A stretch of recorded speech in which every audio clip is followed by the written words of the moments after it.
अस्सलामुअलैकुम। लेक्चर 66 कैफ 3 का स्टार्ट हो गया। अच्छा जी, ये सवाल कल कैसा लगा? बहुत अच्छा। चलें, इसके अंदर एक छोटी सी बात एंड पर जो रह गई थी वो कर लेनी चाहिए। वो सवाल तो अब मैंने लिया नहीं उनसे, है पिक्चर है इस सवाल की CMA की कि नहीं? चलो कोई बात नहीं, तो आप मुझे बता दो। हमने यहाँ पर जो इंक्रीमेंटल रेवेन्यू निकालने के लिए total sale revenue after further processing लिया था, तो हमने उसमें क्या किया था जी? 11,000 कितने गया वो? तो 10 दो 11,030 लीटर्स पकड़ लिए थे, ऐसे ही है। तो 11,030 लीटर्स इंटू 1380, और दूसरा कितना? दूसरा क्या था? अलग अलग थे ना, 9,376 इंटू, तो अल्फ़ा बीटा, ये अल्फ़ा बीटा ही थे ना? हाँ, रिफाइंड अल्फ़ा बीटा क्या आया था जी? ऐसे ही है, 298। और इसके बाद हमने लेस किया था इसमें से total sale revenue before further processing. तो मैंने आपको कहा था कि यार इस 270 को छोड़ ही दो, 270 को छोड़ दो, हमने छोड़ दिया था, ठीक है। अच्छा, तो हमने फिर यहाँ पर भी 11,030 पकड़े थे, कितना जी? 1,000 और 9,376 इंटू, बोलो, 11,000 और, तो नेट में क्या आंसर आया था? टोटल ये इंक्रीमेंटल सेल रेवेन्यू कितना आया था? 41 और, अच्छा, अब आपके दिलों में ये बात आ रही थी, हो गया था? अच्छा चले, मैंने ये कहा था कि अब ये 41913750 ये आपका आंसर है ना। अब आप कहते हैं नहीं जी, बिफोर फर्दर प्रोसेसिंग तो 11,300 थे। 11,000 आपका सवाल आपके पास मौजूद है ना, इसलिए मैं इसी को चेंज कर रहा हूँ, ठीक है। और बिफोर फर्दर प्रोसेसिंग बीटा कितने थे? 14,700। मैंने कहा ठीक है, ये ले लो। बताओ इसका आंसर क्या आता है, जल्दी से बताओ। 11,000 और 538। लेकिन मसला ये है, अगर आपने यहाँ पे पूरे 11,300 लिए हैं तो फिर आफ्टर फर्दर प्रोसेसिंग में भी 11,030 सिर्फ नहीं ना ले सकते, आपको 11,030 तो 1380 के हिसाब से ही करने हैं। लेकिन अगर आप पूरे यूनिट्स ले रहे हैं तो आपको बाकी के कितने थे? 270। वो 270 तो आपको एज इट इज बेचने पड़ेंगे ना फिर। अब बताओ इसका आंसर क्या बन गया? 15। अब 15,491 में से 11,300 माइनस करो, आंसर क्या आता है? वही 419। बात समझ आई? ऐसे ही बीटा को देख लो आप। बीटा में अगर आपने यहाँ पे 14,700 पूरे ले लिए हैं तो ठीक है, आपने पहले कितने, यहाँ कितने थे? 9,376, ये कितने के थे? लेकिन जो बाकी के बचे 53, ये भी तो थे ना, ये उसी हिसाब से 1125 के हिसाब से बिक जाने थे। तो आंसर क्या बनना था? 20। तो फिर ये करना पड़ना था, जब आपने नीचे सारे यूनिट्स लेने थे तो आपने फिर ऊपर भी इसी तरह से पूरे लेने थे। बस जो फर्दर प्रोसेस होकर बिकने थे वो बिकने से ज़रा महंगे, और एज इट इज़ वाले जो हैं वो उसी रॉ फॉर्म में बिक जाने थे। कितना आ गई टोटल? 288। और यहाँ पर ये 16,538, ठीक है। तो ये आंसर नेट में वही आता है, तो इसके ऊपर कोई असर नहीं पड़ा था। तो मैंने इसीलिए कहा था कि छोड़ो यार इनको आप आफ्टर फर्दर प्रोसेसिंग में ऐड करोगे, बिफोर में भी करोगे, दोनों में प्राइस वैसे ही सेम है, तो ऊपर ऐड होकर नीचे लेस हो जाना, तो फर्क क्या पड़ना है? छोड़ो, बस आप पकड़ो ही वो जो फर्दर प्रोसेस होने। तो ये मैंने किया था, इस तरह से आपको ये ज़बानी बोला था। तो ये बात अब समझ आ गई है तो ठीक है। तुम्हें नहीं समझ आई? उसको छोड़ो, जो बात कर रहा हूँ पहले वो तो बताओ। ये होगी फर्दर प्रोसेसिंग वाला सवाल, हो गया था। अच्छा, उसके बाद हमने फर्दर प्रोसेस करना है अल्फा या बीटा को। एक ये डिसीजन था, सवाल होता तो अच्छा होता, वैसे पिक्चर लेना ही भूल गया। चलो खैर, अल्फा या बीटा को फर्दर प्रोसेस करें, एक ये ऑप्शन था। उसमें से हमारे पास 2 ऑप्शंस निकल आए। फिर हमने कहा अब चेक करें, अल्फा बीटा नहीं रिफाइन करते बल्कि जो ऑलरेडी काम कर रहे हैं रॉ फॉर्म में बिफोर रिफाइनमेंट, ऐसा ही मजीद बनाने के लिए एक प्लांट लगा लेते हैं, एक्सपेंड कर लेते हैं अपनी करंट इसको कैपेसिटी को। तो अगर एक्सपेंड करते हैं तो जो नया प्लांट आता है वो कितने घंटे अवेलेबल होंगे उसके? ये नया प्लांट है, लेकिन एग्जिस्टिंग फैसिलिटी मतलब जो काम पहले कर रहे थे वही काम मजीद करेंगे। इसका मतलब पहले अल्फा बीटा बन रहे थे तो मजीद अल्फा बीटा ही बनेंगे, रिफाइनमेंट नहीं करनी। जो काम पहले कर रहे थे एक प्लांट और लगा दिया तो और ज़्यादा करने लग जाएंगे अल्फा बीटा। अब क्या ये काम करें? तो उसके लिए फिर हमने देखना था कि ये 5000 घंटे अगर नई मशीन के अवेलेबल होते हैं तो कितने एक्स्ट्रा अल्फा बीटा बन सकते हैं। उसके लिए फिर हमें ये देखना पड़ा कि पहले 1 लीटर पर कितना टाइम लग रहा है। हमने कहा था 26,000 लीटर पूरे महीने में बने थे और 21,261 घंटे काम हुआ था दिसंबर में। इसका मतलब देखो ना, एक प्रोसेस है, जॉइंट प्रोसेस है। जब वो 21,261 घंटे प्रोसेस चलता है तो उसमें से ये दोनों 26,000 लीटर्स टोटल में निकलते हैं, जिसमें से रेशो ये होती है, एक चीज़ कम एक ज़्यादा तो हो सकती है, ठीक है। अब हमने कहा इसका मतलब ये हुआ अगर 21,000 घंटे काम करके 26,000 लीटर बने हैं तो फिर इसका मतलब 1 लीटर पर कितने घंटे लगे हैं, ठीक है। अब इतना काम, इतना टाइम लगता है 1 लीटर की प्रोसेसिंग में। अगर हम जो करंटली काम कर रहे हैं अल्फा बीटा बना रहे हैं वो हम करें तो अगर 1 लीटर पर काम करना हो तो इतने घंटे चाहिए होते हैं। अब हमें नई मशीन ने कितने घंटे अवेलेबल किए? तो 5000 को इससे डिवाइड किया तो पता लगा इतने लीटर टोटल हम बना सकते हैं ज्वाइंट प्रोडक्ट के। तो फिर किस रेशो में बनेंगे? जिसमें पहले बन रहे थे उसी में बनेंगे। आपकी जो 2 किलो दही में से जितना मक्खन, जितना लस्सी पहले निकल रही थी उसी रेशो के अंदर आप 1 किलो और, अगर एक और मदानी ले लें उसके अंदर छोटी वाली, उसके अंदर आधा किलो और दही रख दें, उसके अंदर वही प्रोसेस कर लें तो रेशो तो वही रहेगी। तो उसी तरह से हमने कहा जी कि ये 6115 लीटर्स नए अल्फा बीटा बन सकते हैं। रेशो क्या होगी? वही पुरानी वाली, वो पुरानी रेशो के अंदर हमने कहा इतने अल्फा और इतने बीटा बनेंगे। लेकिन ये आपका जो तीसरा डिसीजन था इसके अंदर अल्फा प्लस बीटा दोनों बनने हैं, ऑप्शन नहीं था जैसे पहले कंबाइन बन रहे थे। तो फिर इन दोनों के हमने इंक्रीमेंटल रेवेन्यू ये वाला है, ठीक है। ये इतने लीटर्स अल्फा के और बनेंगे, इतने और बीटा के बनेंगे, और जो 1000 और पता नहीं कितने से बिकते थे उस हिसाब से बिक जाएंगे। लेकिन इसको बनाने के लिए आपको ये कॉस्ट भी इनकर करना पड़ेगी, इनको बनाने के लिए ये मशीन भी लानी पड़ेगी और कोई एडिशनल कॉस्ट भी फिक्स कॉस्ट है वो भी आ जाएंगी, ठीक है। तो ये फिर 3 ऑप्शन हमारे वर्कआउट हुए थे, जिनमें से सबसे बेस्ट कौन सा था? अल्फा को फर्दर प्रोसेस करके रिफाइन करके बेचने वाला। हमने फिर कहा था एक्सपैंड मत करो, एक तो रिफाइनिंग प्लांट लगाओ और दूसरा रिफाइनिंग प्लांट भी लगाकर फिर किसको रिफाइन करो?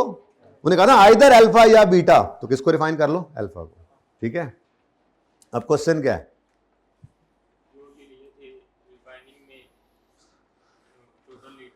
अच्छा, अब रिफाइनिंग और समथिंग एल्स, ये तुमने यहाँ सवाल किया है, अब ये क्लियर है। तो अब रिफाइनिंग ये था जहाँ पे मैं होके आया हूँ।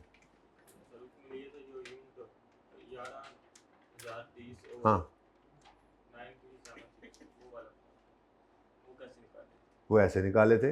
टोटल अल्फा कितने अवेलेबल हैं? अगर नई फैक्ट्री ना लगाएं तो जितनी फैक्ट्री ऑलरेडी लगी है उसमें 11,300 अल्फा और 14,700 बीटा बन रहे हैं ऑलरेडी लीटर, ठीक है। अब 11,300 लीटर अल्फा बनने हैं, लेकिन रिफाइनिंग प्लांट के 5,000 घंटे अवेलेबल हैं हमें।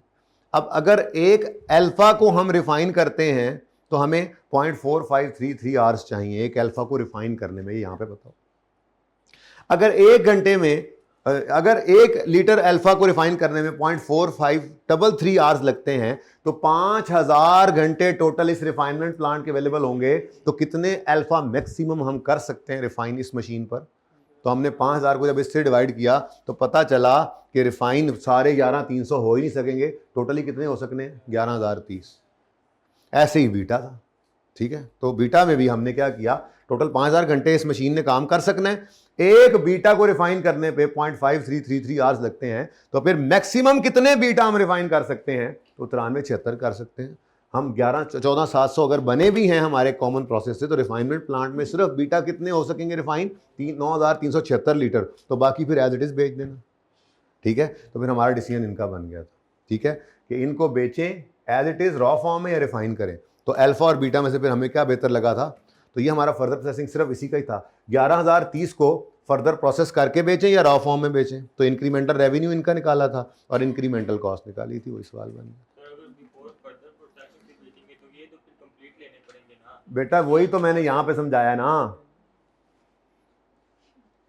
कि अगर आपने बिफोर फर्दर प्रोसेसिंग कंप्लीट ले लिए 11,300, तो फिर यहाँ पे भी 11,300 लो ना। आफ्टर फर्दर प्रोसेसिंग क्या वो 270 लीटर उड़ जाने हैं, कहीं पे पड़े होंगे, फर्दर प्रोसेस होकर रिफाइन होकर नहीं बिकेंगे, रॉ फॉर्म में तो बिक सकते हैं ना। फिर दोनों जगह लेना पड़ेगा। यही मैंने एंड पे समझाया था, मतलब शुरू में समझाया था, सॉरी, कल एंड पे बोला था, शुरू में समझाया, अभी भी समझ नहीं आई। अच्छा हाँ जी, लिटमस पेपर का टेस्ट पास हो गया मेरा। आप लोगों को बाकियों को कोई मसला है तो बता दें, अभी भी हो सकता है मसला, तो पूछ सकते हैं जी। एक मिनट, सवाल कहाँ से आ रहा है? हाँ जी, छोड़ देना, फिर कोई और कर लेना। बेटा एक आधा सवाल परिचय में ऐसा होता है जो अल्लाह ना करे सबसे पहले शुरू हो, बाकी तो दुआ करके भी जाना है, नफल पढ़ के भी जाना है कि मौके के ऊपर आप सही वाला सवाल शुरू करें।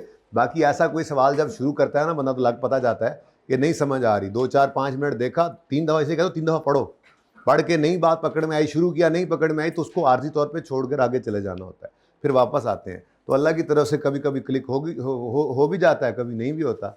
तो कोई एक आधा सवाल अगर ऐसा आ भी जाए तो खैर है, आपके पास बहुत सारे सवाल ऐसे होते हैं पर्चे के अंदर, खासतौर पे सीएमए में पक्के पक्के नंबर देने वाले।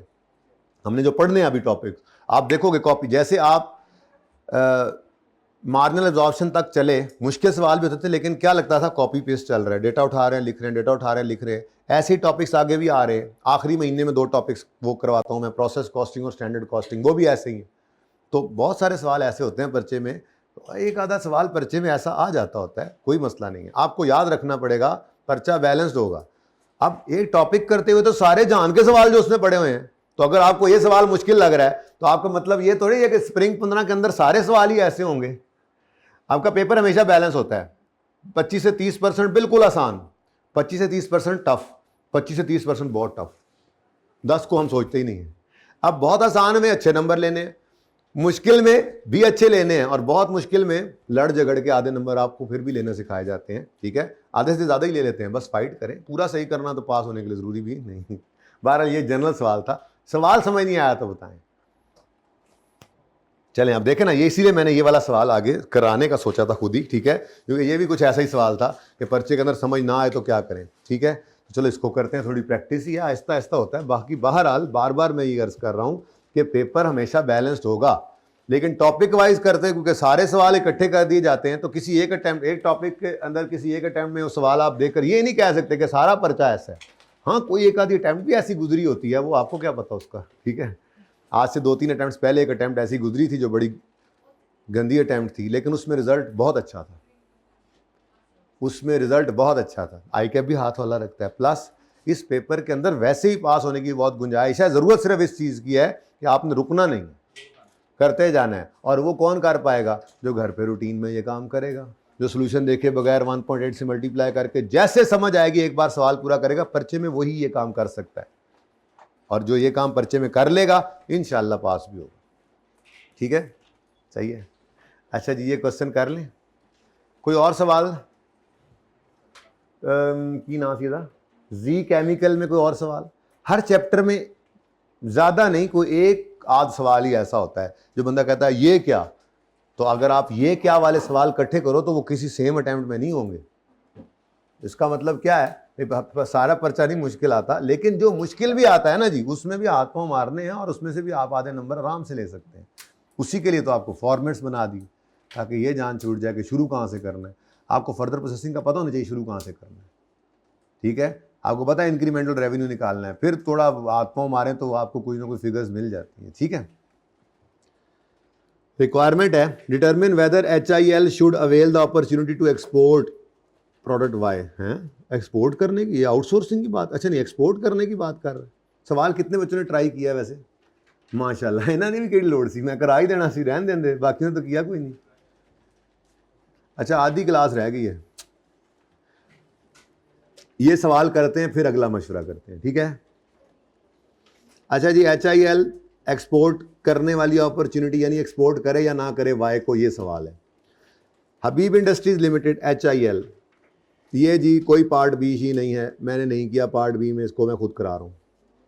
होमवर्क नहीं है, आप क्लास वर्क है, और इंशाल्लाह मैं पहले ही ओके लिख देता हूँ, शुरू जो हो गया तो ओके भी अल्लाह कर ही देंगे इंशाल्लाह। HIL is engaged in production of 2 products A and B। फिलहाल ये क्या बना रहे हैं, both of which use same raw material, ठीक है। However manufacturing process of these products are completely, अच्छा नहीं मटेरियल सेम लगता है लेकिन 2 मशीनें लगी हुई हैं, एक मशीन पर A बनता है, एक मशीन पर B बनता है। अब ज़रूरी नहीं कि एक कमरे में लगी हूँ, हो सकता है आपकी बड़ी 10 एकड़ के ऊपर आपकी फैक्ट्री है, तो एक जगह पे आपकी जो है वो 1 एकड़ के ऊपर एक प्लांट लगा, दूसरे लगा सकता। मतलब मैं आसानी के लिए समझा दिया कि एक मशीन पे क्या बन रहा है A, एक पे क्या बन रहा है B। मटेरियल सेम लगता है लेकिन प्रोडक्शन प्रोसेस दोनों का डिफरेंट है। फॉलोइंग आर एक्सट्रैक्ट्स फ्रॉम, अच्छा अब अगर दोनों मशीनें अलग हैं तो दोनों मशीनों के ऊपर लेबर भी अलग होगी, मुख्तलिफ प्रोडक्शन प्रोसेस डिफरेंट है, तो जाहिर सी बात है फिर वो काम करने वाले लोग भी डिफरेंट होंगे। फिर मशीनें जो हैं वो उनके ऊपर बिजली वगैरह का खर्चा भी डिफरेंट हो सकता है, उनकी हॉर्स पावर, उनकी पावर जो है वो डिफरेंट हो सकती है, और ठीक है। अच्छा, following are the extracts from HIL's accounts for the latest quarter, यानी ये एक्चुअल डेटा है जो अभी अभी क्वार्टर गुजरा है, ये एक्चुअल डेटा है, ठीक है। प्रोडक्ट A के बारे में कह रहा है कि सेल्स किए थे 5 लाख यूनिट्स, क्योंकि वो कह रहा है सेल्स, अब सेल्स आर्स में तो नहीं हो सकती, तो उसने यहाँ पर ऊपर क्या लिखा, यूनिट्स और आर्स, मतलब कोई आपको आर्स वाली फिगर लगेगी तो वो आर्स हैं, तो और बाकी यूनिट्स भी हो सकते हैं। रॉ मटेरियल कंज्यूम्ड ये यूनिट्स में ही है। डायरेक्ट लेबर यूटिलाइज्ड, अब ये क्या है, आर्स है। Factory overheads, factory overheads units होंगे या आर्स होंगे, प्रॉबेबली आर्स ही होंगे। सेलिंग एंड मार्केटिंग कॉस्ट, अब ये रुपीज़ के अंदर भी फिगर्स लग रही हैं, एनीवेज अब देखते हैं, ठीक है। यूनिट्स और आवर्स के अंदर उसने ये लिख दिया है, ठीक है। अच्छा, एडमिन एक्सपेंसेस फिक्स्ड वाले कोई नहीं है। सेलिंग मार्केटिंग कॉस्ट गिवन है, पता नहीं इसमें कितनी फिक्स कितनी वेरिएबल। फैक्ट्री ओवरहेड्स दे रही है, मतलब वेरिएबल भी हो सकते हैं, फिक्स भी हो सकते हैं, ठीक है। तो देखना पड़ेगा सवाल के अंदर, बहरहाल डेटा गिवन था कुछ ना कुछ। रेट गिवन है और आगे अमाउंट आ रही है, रेट गिवन है, अमाउंट आ रही है, रेट गिवन है, हाँ मतलब ये आर्स थे तो फिर ये रेट गिवन है, फिर ये भी आर्स ही हैं मशीनों के, इतने घंटे मशीनें चलती हैं, तो इसको 218 से मल्टीप्लाई करें, जरा 5 लाख को 218 से मल्टीप्लाई करें, 109 मिलियन ही आना चाहिए, और सही है। 5 लाख को 60 से मल्टीप्लाई करें तो 30 मिलियन ही आ रहा है, तो मतलब वो फिर शायद यूनिट्स हैं या आर्स हैं, जो भी है वो, ठीक है, वो आपके सामने। अच्छा, ये तो होगी प्रोडक्ट A। एक स्टार लगा हुआ देखा है हमने, ज़रा उसको पढ़ ना लें। वो कहता है डायरेक्ट लेबर यूटिलाइज में डायरेक्ट लेबर आवर्स, यानी कि ये 2 लाख की बात कर रहा है, available for product A and B were 180 and 125 respectively. क्या मतलब, आपको प्रोडक्ट A के लिए चाहिए कितने हैं, 2 लाख, ये इतने लगे कितने हैं, ये उन्होंने कैपेसिटी जो अभी करंट पीरियड के अंदर उन्होंने काम किया है, तो कितने घंटे काम किया है उन्होंने, लेकिन यहाँ पर अवेलेबल कितने घंटे थे। अच्छा, ऐसे ही ज़रा आगे जंप मार के देखो, प्रोडक्ट B के अंदर कितना घंटे काम हुआ है, और इस डिपार्टमेंट, इस मतलब प्रोसेस के अंदर जो लेबर है उसके अवेलेबल आवर्स कितने थे, यानी कि यहाँ पर आपको 20 घंटे ज़्यादा पे करने पड़े, ज़्यादा काम करवाना पड़ा, तो हो सकता है ओवर टाइम हो। तो फिर इसका मतलब ये हुआ कि ये रेट जो है, पता नहीं अब ये उन्होंने एवरेज किया या जो भी किया, पता नहीं क्या किया, बहरहाल ओवर टाइम होना चाहिए। अगर वो ओवर टाइम उसने इधर नहीं डाला हुआ ना, तो फिर उसने यहाँ पे फेंक दिया होना है, प्रॉबेबली ओवर टाइम तो होना है। देखो ना, अगर 2 लाख घंटों को 400 से मल्टीप्लाई करें तो 80 मिलियन आ रहा है, बोलो आ रहा है ना। इसका मतलब यहाँ पर तो 400 के रेट से ही रेट ये गिवन है।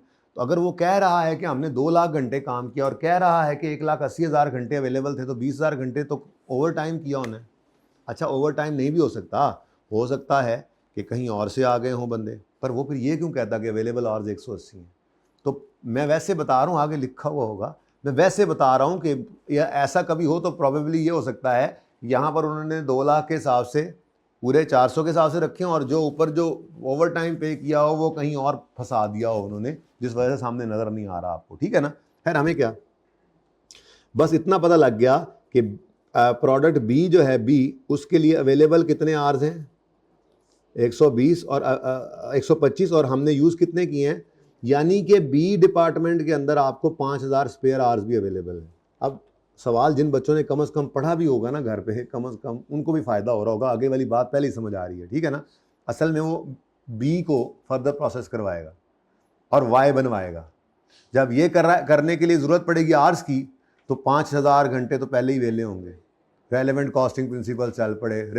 वेले आर्स के लिए अगर 100% पैसे पे कर रहे हैं तो रेलेवेंट कॉस्ट नील होगी। अगर कुछ पे कर रहे हैं तो जो पे नहीं कर रहे, नॉन कमिटेड है, वो रेलेवेंट कॉस्ट बन जाएगी, ठीक है।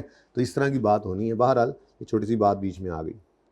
अच्छा जी, there is no opening closing inventories for both products. मेहरबानी। Short fall in labour hours are covered through, तो ओवर टाइम करते हैं। अब ये जो यहाँ पर 20,000 घंटे इन्होंने ओवर टाइम किया होगा, वो फिर यहाँ पे तो नहीं पड़ा हुआ सर्टेन, लेकिन मुझे मसला ही कोई नहीं है ना ए से। मसला ये कि इस पूरे सवाल में ए एवं ही था, अभी पढ़ेंगे इंशाल्लाह आगे, ए एवं ही था, ठीक है। बी के ऊपर ही सारा फोकस है। चल आगे देखते हैं। बहरहाल वो कह रहा है शॉर्टफॉल लेबर के अंदर अगर हो तो वो कवर किया जाता है through overtime which is paid at 150% of normal rate. यानी अगर यहां पर ओवर टाइम पे किया गया होगा तो उन्होंने किया होगा 400 इंटू 1.5, तो 1.5 वाला मल्टीप्लाई करके वो जो 600 रुपया बना होगा, वो जितने ओवर टाइम के 20,000 घंटे होंगे उनके साथ मल्टीप्लाई होगा। कहाँ गई कॉस्ट, हमें इससे क्या, तो हो सकता है फिक्स कॉस्ट में छुपाई हुई हो, उसने कहीं पड़ी हुई हो, हमें इससे क्या, ठीक है। लेकिन आइडल टाइम अगर कोई हो, जैसे कि बी में पड़ा हुआ था, तो वो 80% ऑफ नॉर्मल रेट पे कर रहे हैं। मतलब यहाँ पर 120 घंटे तो काम हुआ होगा ना, तो बाकी के जो 5,000 घंटे होंगे, वो 5,000 घंटों को 3,300,000 रुपये का 80% पे किया गया होगा, ठीक है। ये जब सवाल करते हैं तो फिर देखते जाएंगे हमें कितने आवर्स चाहिए क्या, लेकिन कहानी समझ आ रही है। डिपार्टमेंट्स अलग अलग, लेबर अलग होगी क्योंकि फैक्ट्री अलग है, बट मटीरियल सेम है, बाकी लेबर जो है वो अलग अलग है। अब आप कहोगे मटीरियल सेम है तो यहाँ पे रेट क्यों ये रेट तो सेम ही आ रहा है ये, ठीक है। तो सेम मटेरियल है, बस वो मल्टीप्लाई कर दो, किसी पे ज़्यादा किसी पे कम लग रहा है। मटेरियल तो सेम है लेकिन प्रोडक्शन प्रोसेस डिफरेंट है। प्रोडक्शन प्रोसेस डिफरेंट है तो हर एक के ऊपर मशीनें अलग, लेबर अलग। तो पहले डिपार्टमेंट में शॉर्टफॉल है, दूसरे में इस वक्त सरप्लस है लेबर का, लेकिन अभी तक भी सवाल शुरू नहीं हुआ। मतलब पढ़ रहे हैं हम, करना क्या अभी तक वो समझ नहीं है। रिक्वायरमेंट तो क्या कह रही थी, वाई एक्सेप्ट करें या ना करें, वाई वाली गल हाले तक कोई नहीं आई। चलो कोई नहीं, खैर आ जासी। आगे कहता है 60% of factory overheads are fixed. रुको भाई, कितने फिक्स्ड हैं, तो फिर मुझे क्या चाहिए 40%, बस, ठीक है ना। तो ये जहां पर भी होंगे, जोन से वाले भी यूज़ करने होंगे, मुझे ये ज़रूरत पड़ जाए मेरी डिसीजन मेकिंग, मेरे सवाल में, या मुझे तो यार ये तो आर्स हैं, ये 109,000 ज़रूरत पड़ जाए या 63,000 ज़रूरत पड़ जाए, ये टोटल हैं। इनमें से कितने परसेंट फिक्स्ड है, उसने बोला 60। तो मुझे किससे सरोकार है, फिक्स कॉस्ट जो है ना, फिक्स कॉस्ट वो तो अगर सेव होगी, कोई डायरेक्टली एट्रीब्यूटेबल बनेगी तो फिर रेलेवेंट बनेगी, ठीक है। वेरिएबल तो हमेशा ही रेलेवेंट होती है, तो इसलिए मैंने पहले वेरिएबल पे नज़र डाली है, वेरिएबल, ठीक है। तो इसका 40% में से कितना है, 43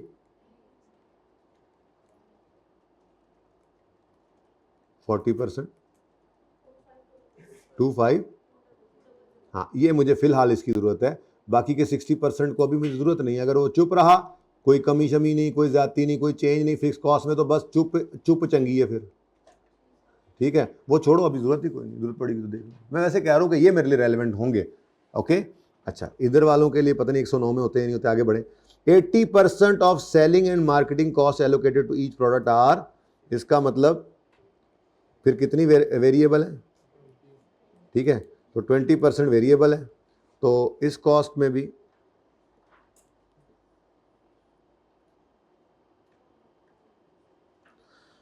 कितने परसेंट वेरिएबल है जी बोलें, 20% कितना बनता है, अब 288।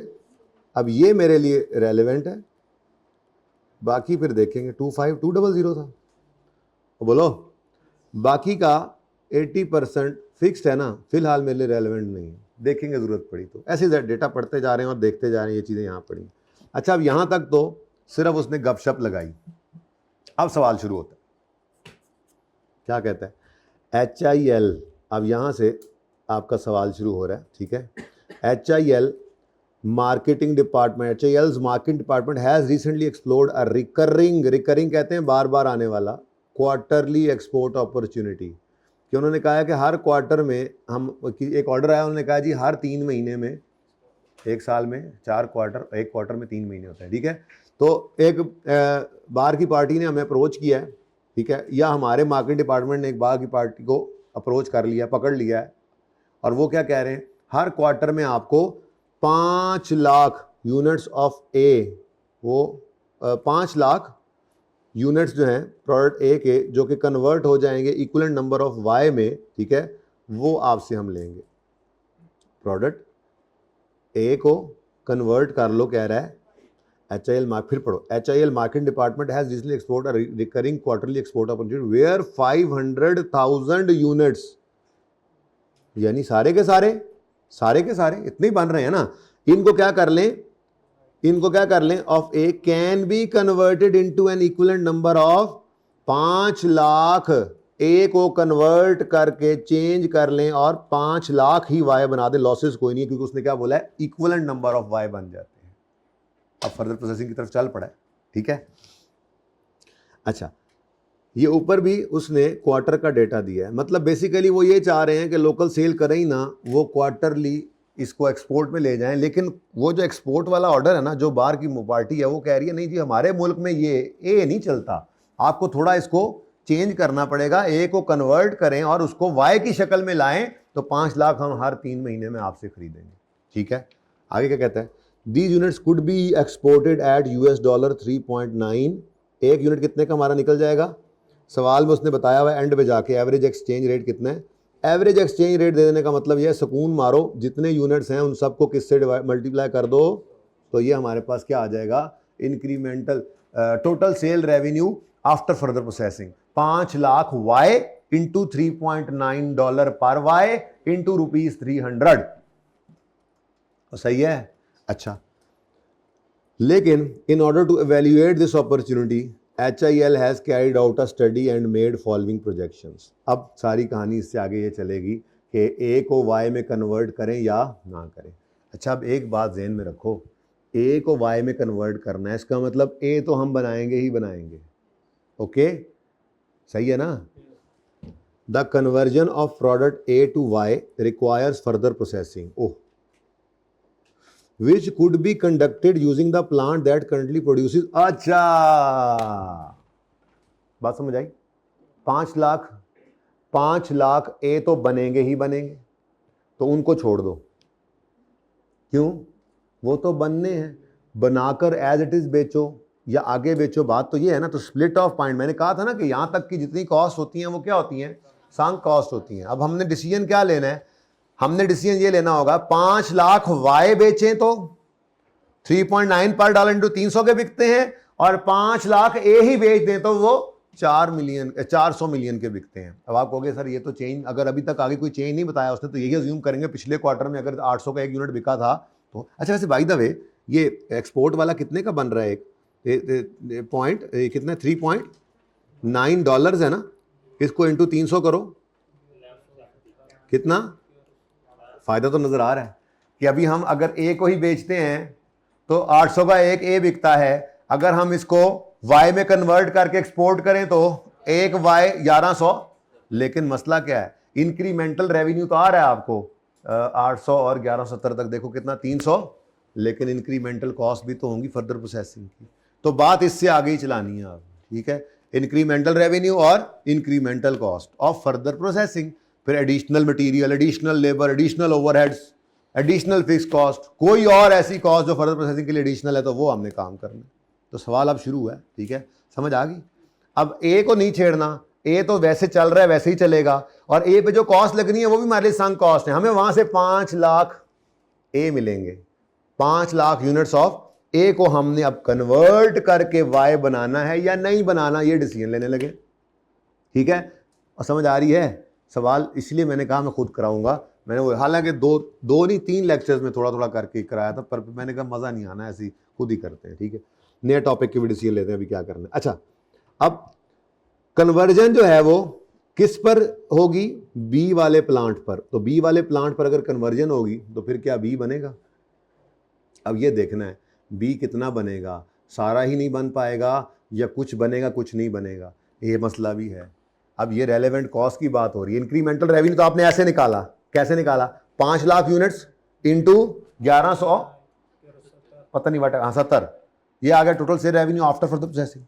माइनस किया आपने 5 लाख यूनिट्स इंटू 800, लिखने की जरूरत नहीं है ऐसे कैलकुलेशन में, यहां पे लिखा हुआ ऑलरेडी, उठाकर लिख दोगे। तो दोनों से डिफरेंस से क्या आएगा? Incremental revenue. ये तो आपने ऐसे निकाल लिया, लेकिन इंक्रीमेंटल कॉस्ट में क्या कुछ आएगा?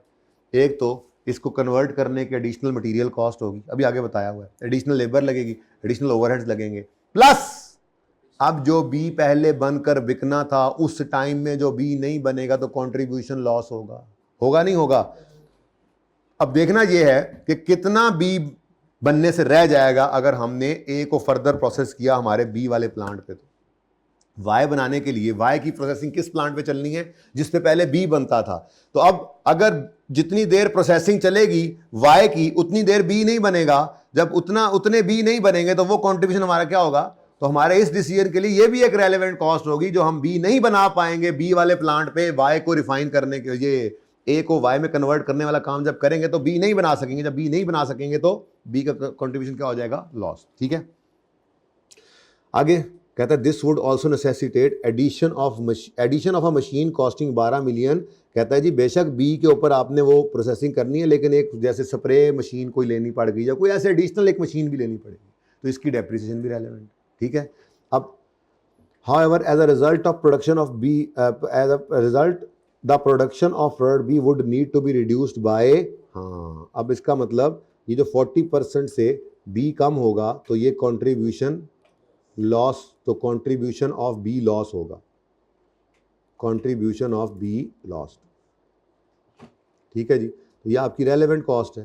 प्लस ये मशीन आपने न्यू खरीदी है तो depreciation of this machine, depreciation of new machine, ये भी क्या हो जाएगी? आपकी रेलेवेंट कॉस्ट। अभी तक तो ये दो निकली है मेरे पास कॉस्ट। ठीक है, आगे कहता है further processing of each unit of Y would require the use of an additional raw material, वो कोई और मटेरियल है, एडिशनल रॉ मटेरियल की कॉस्ट कितनी है? Each unit would require Y. तो यहाँ से हमारे पास क्या आ गया जी? Direct material cost, relevant cost है हमारी। अब हमने 5 लाख को फर्दर प्रोसेस करना है तो 5 लाख इंटू 50 करेंगे कॉस्ट। सवाल आसान होता है, सवाल का हुजम देख के आप परेशान हो जाते हैं, इसलिए कहा है 2 से 3 दफा सवाल को पढ़ना है आपने तसल्ली से, कोई बात नहीं, समझ आएगी इंशाल्लाह। सारा समझ ना भी आए तो कुछ ना कुछ तो समझ आएगा ही, हाथ पाँव तो मार ही सकते हैं। ठीक है, हाथ पाँव मारने वाला कभी भी नहीं फेल होगा, इंशाल्लाह पास हो जाएगा।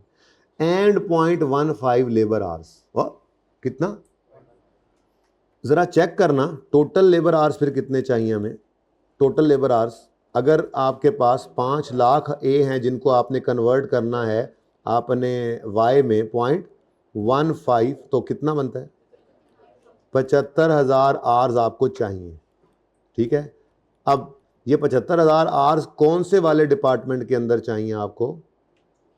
बी में। अब बी में जब आएंगे तो इन 75,000 घंटों में से 5,000 आपको वेले मिल जाएंगे। ये ऐसी मैं ज़रा बात कर रहा हूँ, सवाल तो करते हुए करेंगे ही, यहाँ मैं यूँ लिखता हूँ 5 लाख यूनिट्स बनाने हैं और पॉइंट कितना था? 15। तो ये 0.15 से जब मल्टीप्लाई करते हैं तो कितने आवर्स आए हैं? 75,000 लेबर आवर्स आपको चाहिए। जब आप इसका ब्रेकअप करेंगे तो आप कहेंगे जी 5,000 लेबर आवर्स तो हैं आइडल। अगर ये आइडल हैं, स्पेयर है, तो फिर इनको आपने रखना है at the rate of normal का, बोलो बोलो बोलो, नॉर्मल कितना है? 380%। ये सवाल करते हुए बाकायदा वर्किंग करेंगे वहाँ पे, ये समझ आया? अगर आपको कितने घंटे चाहिए?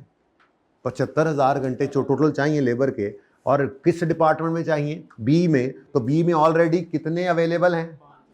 नहीं, कितने अवेलेबल हैं? 125, जिसमें से 120 तो ऑलरेडी यूज हो रहे थे। तो स्पेयर कितने थे? जिसका कितना पे कर रहे थे हम? 80%। तो इसका मतलब इसका 20% हमारे लिए रेलेवेंट होगा। ठीक है, अच्छा, उसके बाद बाकी के आवर्स कितने हैं? अब ये देखना है कि 40% तो उसने कहा है कि क्या कम हो जाएगा?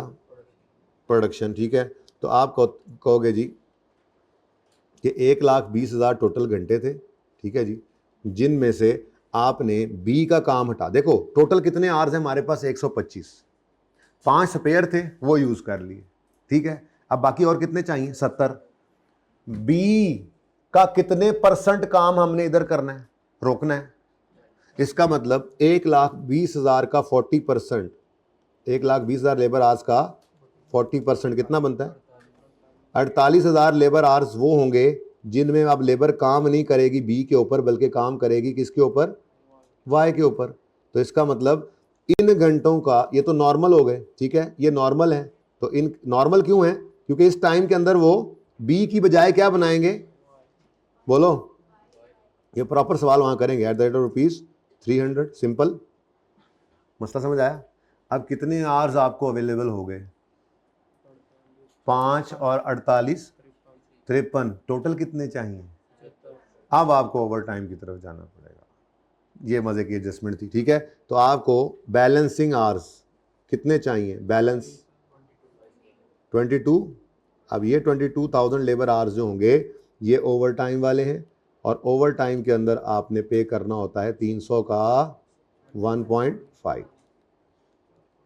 ये बस एडजस्टमेंट होगी, वहां पे करते हैं अभी इंशाल्लाह प्रॉपर इसकी वर्किंग, लेकिन ये समझाया आपको। हमारे बी डिपार्टमेंट में टोटल अवेलेबल लेबर आवर्स कितने हैं, 125,000। टोटल अवेलेबल लेबर आवर्स कितने हैं, 125,000, जिसमें से 5 फिलहाल क्या हैं, वेले। लगा देंगे वाई की प्रोसेसिंग पर, और उसमें सिर्फ हम 20% पे करेंगे, कमिटेड जो नहीं है, नॉन कमिटेड।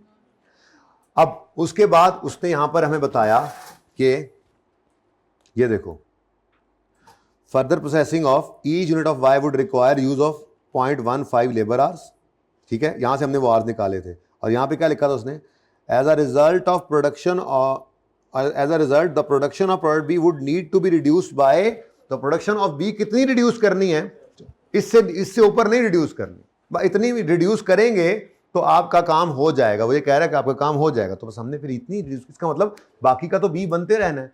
अब जो बाकी आर्स यानी कि 1,25,000 में से 5 तो निकल गए, बाकी कितने आर्स जो ऑलरेडी काम हो रहा था बी के ऊपर, 1,20,000 घंटे काम हो रहा था ना, इसका 40% रिड्यूस कर ले, तो कितने आवर्स आपने अब बी पे काम नहीं करना, इतना काम हमने बी पे करना ही नहीं है। तो ये वो आवर्स बन जाएंगे जो बी से हटाकर हम वाई पे लगा देंगे, ठीक है। और उसके बाद अभी भी कुछ आवर्स चाहिए, अब ये आवर्स बी से नहीं निकाल सकते।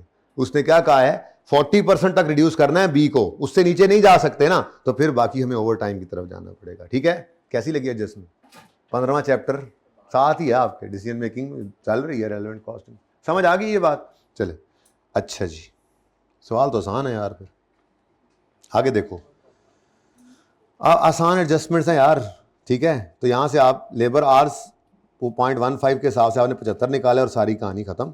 एक्सपोर्ट ऑफ वाई विल इनकर insurance and freight cost of ले, मुफ्त के नंबर। अब ये एडिशनल इंश्योरेंस एंड फ्रेट है, 5 लाख इंटू 0.5 इंटू 300, सही है। अभी सवाल करते हैं, तो मैं सिर्फ सवाल, मैं बेसिकली आपको 2 बार सवाल कराता हूँ, लेकिन आपको ये समझाता हूँ कि पढ़ते हुए आप 2 दफ़ा सवाल कर चुके थे, जब तीसरी बार करने के लिए जो है वो सवाल शुरू करते हैं, तो पढ़ा करें प्लीज़। आगे कहता है, variable selling and marketing cost of Y would be 70% of variable selling and marketing cost of A. अब उसकी मर्जी है, उसने जैसे जोड़ दिया, उसने कहा अब देखो ना, हमने ए को नहीं बेचना, किसको बेचना है, वाई को, किसको बेचना है, वाई को। अब वेरिएबल कॉस्ट सेलिंग मार्केटिंग कितनी आ रही है जी, 30,000, और बोलो, वो कह रहा है नहीं जी, 70% of variable selling would be 70% of variable selling and marketing cost of A. मतलब पहले आप क्या करेंगे, मार्केटिंग एंड सेलिंग का कितने % वेरिएबल था जी, मेरे ख्याल में 20% था, ऐसे ही है, देखो ना। फिक्स्ड कॉस्ट क्या थी, 80% क्या थी, चलो किधर गया, ये 80% फिक्स्ड हैं, तो 20% वेरी। अब ए के 30,000 का 20% ले लिया, तो ये क्या बन गया, ए की वेरिएबल कॉस्ट। ए की वेरिएबल कॉस्ट जितनी होनी थी, वाई की उससे 70% होगी, यानी कि करो कैलकुलेशन करो, 30,000 इंटू 20%, 6000 इंटू 70%, 40।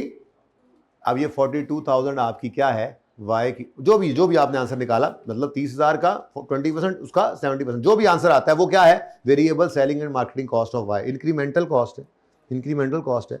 नहीं आपको याद आएगा तो मैं इधर ले जाऊंगा। मैंने जो टेबल बनाया था ये देखो, ये टेबल इसीलिए ज़्यादा सारी चीज़ों वाला था।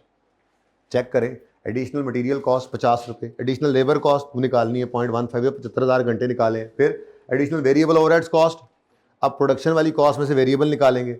एडिशनल फिक्स कॉस्ट, वो मशीनें आ रही हैं, ठीक है। डेप्शन ऑफ न्यू एसेट आ गया था, अच्छा एडिशनल फिक्स कॉस्ट नहीं थी, वो न्यू एसेट था। फिर एडिशनल पैकिंग कॉस्ट नहीं है, एडिशनल सेलिंग, ये अभी जो हमने निकाला है तो ये इसी वजह से ही पड़ रही है, ठीक है। चलें खैर आगे बढ़ें। उसके बाद कितने गया सवाल, पीछे रह गया।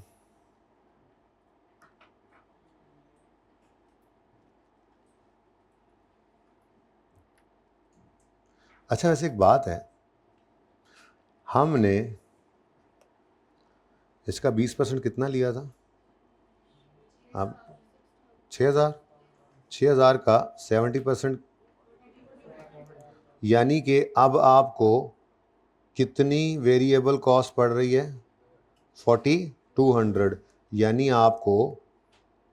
आपको कितनी कॉस्ट सेव हो रही है।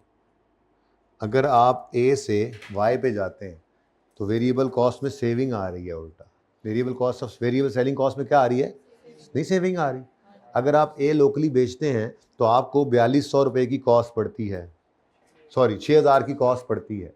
और अगर आप यहाँ पे पता है एक बंदे को पकड़ना पड़े तो जनाब उसको जाके कमीशन देना पड़ रहा है, बहुत मसले हैं, आउटलेट्स बनाए हैं, उनके अपने खर्चे हैं, एक्सपोर्ट क्या है, माल पैक किया भेज दिया।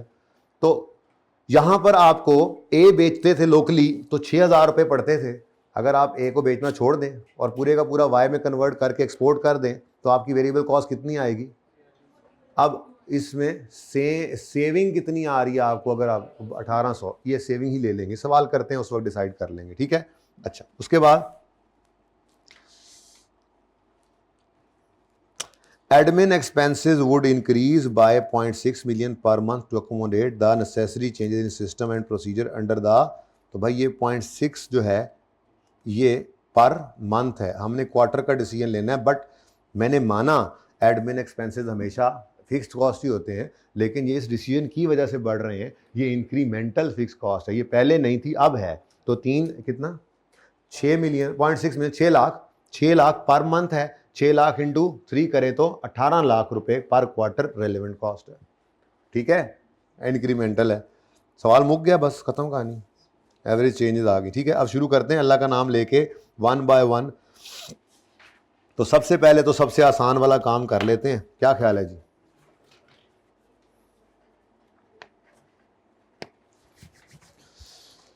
इवैल्यूएशन ऑफ, उसने क्या कहा है जी, determine whether HL should avail the, evaluation of further processing of A ही करना है ना। वो कह रहा है कि वाई वाला ऑप्शन करें या ना करें, इसको यार 23 पे करा दो, पार्ट 2 शुरू करना है, चलो यहीं पे करो, फिर पार्ट 2 शुरू करो और एसी को चेंज करा दो।